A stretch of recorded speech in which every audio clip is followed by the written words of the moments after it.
अस्सलाम वालेकुम students. I hope के सारे खैरियत से होंगे। आगे हम लोगों ने एक्सरसाइज 3.4 का फर्स्ट पार्ट किया था।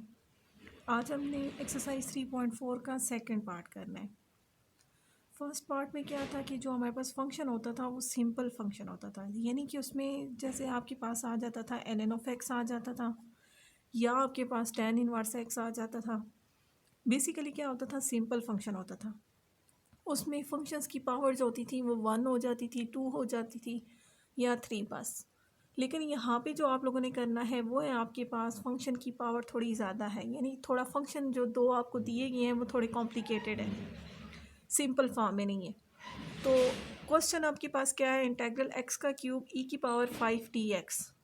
लेट आपके पास है i is equal to integration of x का क्यूब e की पावर 5x dx। सबसे पहला काम हमने क्या किया, लेट कर लिया कि i is equal to integral x का क्यूब e की पावर 5x dx। अब हमने इस पे ऊपर क्या कर देना है, फार्मूला अप्लाई कर देना है। फार्मूला आपके पास ये लिखा हुआ है जो हमने लिखा था फर्स्ट फंक्शन और सेकंड फंक्शन वाला। अगर ये फार्मूला आपको नहीं समझ आता तो आप ये वाला फार्मूला चेक कर लें कि इस फार्मूले में हमने क्या किया था। ये फार्मूला आपके पास था फर्स्ट और second minus integration of second और derivative of first into D X, ये वाला था हमारे पास। हमने क्या करना था, अब अगर यहाँ पे हम लोग चेक करते हैं तो हमारे पास फर्स्ट फंक्शन क्या बन रहा है, एक्स का क्यूब, और सेकंड फंक्शन हमारे पास क्या बन रहा है, ई की पावर 5x। क्या बन रहा है, ई की पावर 5x। फर्स्ट सेम है यानी एक्स का क्यूब सेम आ जाएगा। सेकंड फंक्शन आपके पास है ई की पावर 5x ओवर 5 माइनस आपने इंटीग्रेशन की है इसकी तो आपके पास आ गया ई की पावर 5x ओवर 5। आपको पता है कि जब भी हम लोग इंटीग्रेशन ऑफ ई की करते हैं तो उसके साथ जो भी चीज़ होती है वो आपकी क्या हो जाती है, ऊपर वाला सेम आता है और ये डिवाइड हो जाता है। अब x के साथ हमारे पास क्या आ रहा था, 5 आ रहा था ना, वो 5 क्या हो गया, यहाँ पे डिवाइड हो गया। अब साथ आपने क्या किया, आपको पता था डेरिवेटिव फर्स्ट का लेना है तो x का क्यूब का डेरिवेटिव हमारे पास क्या आ जाता है, 3x का स्क्वायर dx। अब 3/5 कांस्टेंट है ना, 3/5 बाहर आ जाएगा, हमारे पास क्या रह जाएगा, e की पावर 5x x का स्क्वायर dx। अब फिर ये दो है आपके पास फंक्शन जिनकी इंटीग्रेशन करनी। अब इसके ऊपर फिर जो है हमारे पास फार्मूला लग जाएगा, दो फंक्शंस वाला फार्मूला, यानी first sem integration of second minus वाला। अब हमने फर्स्ट को सेम रखा, एक्स का स्क्वायर हमारे पास फर्स्ट फंक्शन है ना, और ई की पावर 5x हमारे पास क्या है, सेकंड फंक्शन है। तो एक्स का स्क्वायर जो है वो यहाँ पे रखा हमने, एक्स का स्क्वायर इंटीग्रेशन हमने किसकी की, ई की पावर 5x की। ई की पावर 5x की इंटीग्रेशन किए तो हमारे पास आ जाएगा ई की पावर 5x ओवर 5 माइनस है आपके पास इंटीग्रेशन ऑफ ई की पावर 5x ओवर 5 और x का स्क्वायर का डेरिवेटिव आपके पास क्या होता है, 2x। ये साथ मल्टीप्लाई हो गया। नेक्स्ट हम लोग चेक करते हैं कि क्या आता है हमारे पास। ये आपने लिख लिया 1/5 एक्स का क्यूब ई की पावर 5x, जैसे ऊपर से सेम हमारे पास एज इट इज़ आ रहा था वही हमने लिखा, इसमें कोई चेंजिंग नहीं की। अब इसके ऊपर -3/5 कांस्टेंट था जो हम लोगों ने बाहर निकाला हुआ था। आगे हमने फिर दोबारा क्या लगाया था, दो फंक्शन वाला फार्मूला यानी प्रोडक्ट फार्मूला लगाया था। एक्स का स्क्वायर है आपके पास, ई की पावर 5x ओवर 5 है माइनस हमारे पास आ जाएगा 2/5, यानी 2/5 इधर थे देखें ना, आपके पास कांस्टेंट था 2/5, जैसे 3/5 कांस्टेंट था इसी तरह 2/5 कांस्टेंट है, उसे हमने बाहर निकालिए तो हमारे पास क्या आ जाएगा, 2/5 एक्स ई की पावर 5x dx। अब ई की पावर x ई की पावर 5x dx है तो ये आपके पास इसी तरह इस जो 3/5 है इसको हम लोग अंदर जाके मल्टीप्लाई कर देंगे। क्या कर देंगे, मल्टीप्लाई कर देंगे। मल्टीप्लाई करेंगे तो 3 अंदर मल्टीप्लाई हो जाएगा, 3 1 ज़ा 3 आ जाएगा और 5 5 ज़ा आपके पास 25 आ जाएगा। एक्स का स्क्वायर ई की पावर 5x माइनस, अब माइनस माइनस क्या हो जाएगा, प्लस हो जाएगा। 3 2 ज़ार आपके पास 6 आ जाएगा और 5 5 ज़ार 25। अब आपने जो फंक्शन वाला प्रोडक्ट रूल लगाना है इंटीग्रेशन का वो कहाँ पे लगाना है, एक्स ई 5x dx पे। अब हमने दोबारा इंटीग्रेशन करनी है जिसमें फर्स्ट फंक्शन हमने x को रखना है, सेकंड फंक्शन हमने, ये हमारे पास फर्स्ट फंक्शन और ये हमारे पास सेकंड फंक्शन। फर्स्ट फंक्शन हमने x को रखना है और सेकंड फंक्शन हमने किसको रखना है, e की पावर 5x dx को।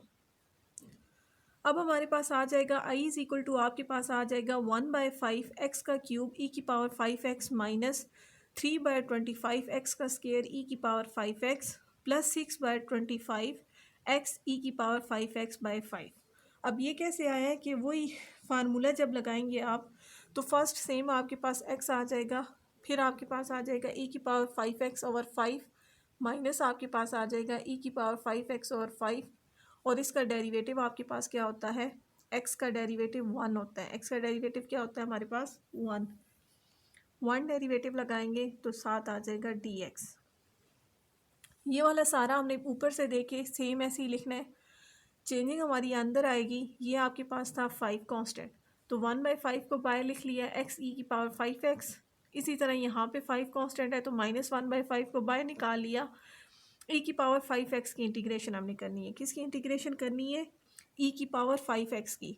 तो e की पावर 5x की इंटीग्रेशन करेंगे तो वो हमारे पास क्या आ जाएगी, e की पावर 5x/5। साथ आपने एक नंबर हमारे पास आता है वो है आपके पास +c।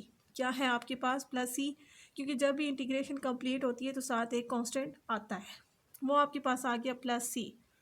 तो अब आपने क्या करना है, वो वाली सारी टर्म सेम लिखनी है। अब 6/25 को आपने क्या करना है, अंदर मल्टीप्लाई कर देना है। 6 1 6 आ जाएगा और 5 को 25 से मल्टीप्लाई करेंगे तो हमारे पास क्या आ जाएगा 125। क्या आ जाएगा 125 एक्स ई की पावर 5x माइनस आपके पास आ जाएगा ई की पावर 5x और 625 प्लस c। अब क्या करना है, हमने ये सिंपल हमने क्या किया, 6/25 को ब्रैकेट के अंदर मल्टीप्लाई कर दिया। साथ जो साइन थे वो भी मल्टीप्लाई हो गए, प्लस था तो प्लस आ गया, माइनस था तो प्लस माइनस माइनस हो गया।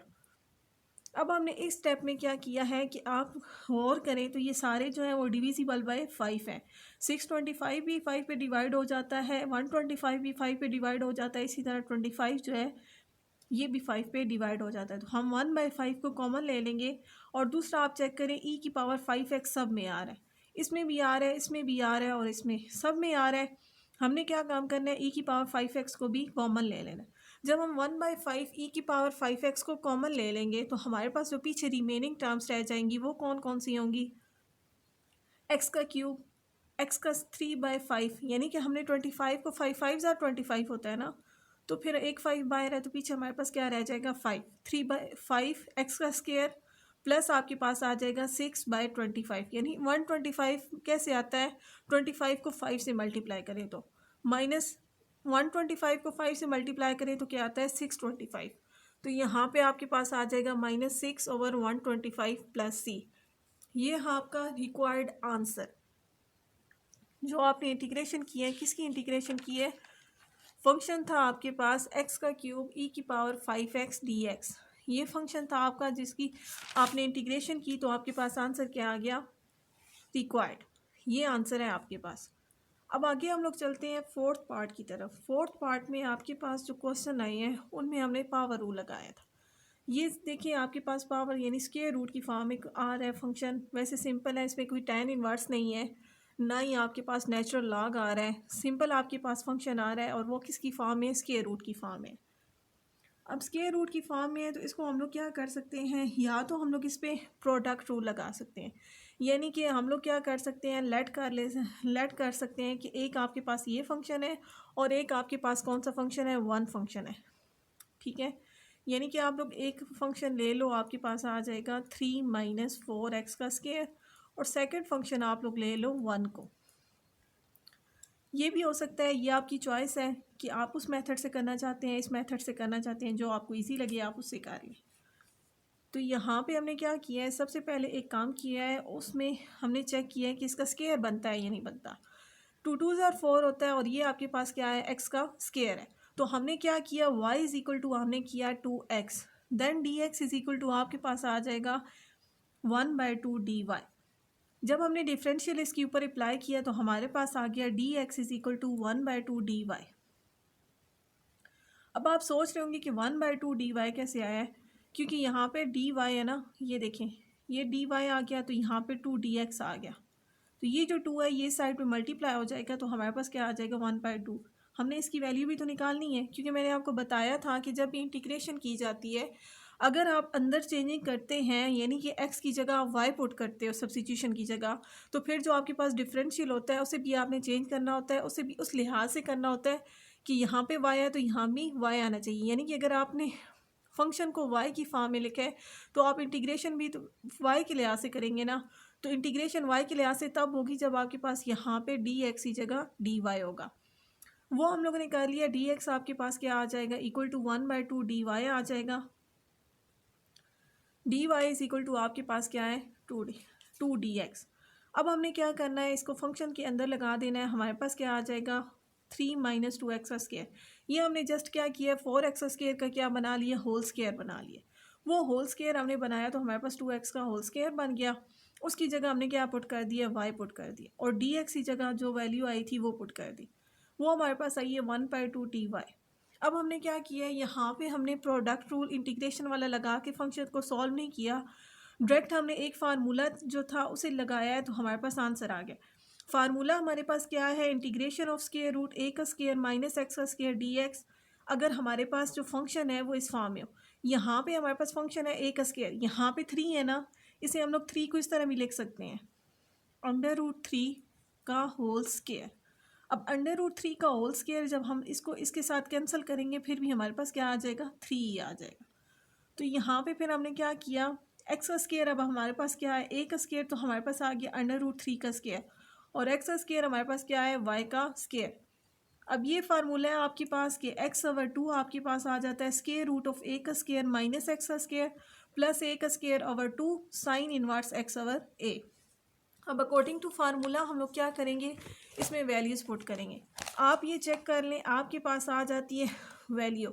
सबसे पहले आपने यहाँ पे रख लिया है a, आपके पास क्या है, √3। मैंने आपको बताया था कि हम a² बनाने के लिए 3 को लिख सकते हैं √3 का स्क्वायर। तो यहाँ पे आपके पास आ जाएगा a is equal to square root of 3 and x is equal to आपके पास क्या आ जाएगा, y। देन आपने क्या करना है, जस्ट उससे जो फार्मूला आपके पास गिवन ये फार्मूला है, इस फार्मूले के अंदर आपने क्या कर देना है, सिंपल वैल्यूज़ को पुट कर देना है। जब आप इस वैल्यूज़ को सिंपल पुट करेंगे तो आपके पास क्या आ जाएगा, i is equal to 1/2 y/2 square root of 3 का होल स्क्वायर माइनस y का स्क्वायर का होल स्क्वायर रूट, प्लस आपके पास आ जाएगा स्क्वायर रूट ऑफ 3 का whole square over 2 sine inverse y/√3 plus c। ये आपके पास है। अब y आपके पास क्या आता है, जब हम इसमें बैक सब्स्टिट्यूशन करेंगे, क्या करनी है हमने, बैक सब्स्टिट्यूशन वो है आपके पास। जब उसमें आपने करनी है तो आप देखें यहाँ पे हमारे पास क्या आ जाता है, 1/2 y हमने लेट क्या किया था, 2x लेट किया था ना, तो 2x/2 √3 का स्क्वायर माइनस 2x का square plus 3/2 sine inverse 2x/√3 plus c। Just simple हमने क्या किया, जो y था उसकी जगह हमने उसकी वैल्यू पुट कर दी जो हमने पहले लेट कर ली थी, यानी y is equal to 2x let किया था तो अब y की जगह 2x पुट कर दिए।